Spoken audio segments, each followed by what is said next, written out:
एक गांव में एक गरीब मगर ईमानदार लकड़हारा रहता था। वो रोज जंगल जाता, लकड़ियां काटता और उन्हें बेचकर अपने घर का खर्च चलाता था। उसकी जिंदगी सादा थी, मगर वो हमेशा सच्चाई और मेहनत पर यकीन रखता था।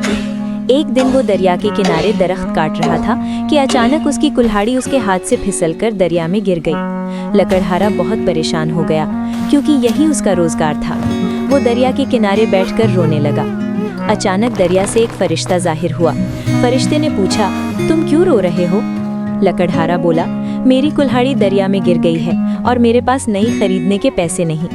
फरिश्ते ने पानी में गोता लगाया और एक सोने की कुल्हाड़ी निकालकर पूछा, क्या ये तुम्हारी है? लकड़हारा फौरन बोला, नहीं, ये मेरी नहीं है। फरिश्ता दोबारा पानी में गया और इस बार चांदी की कुल्हाड़ी ले आया।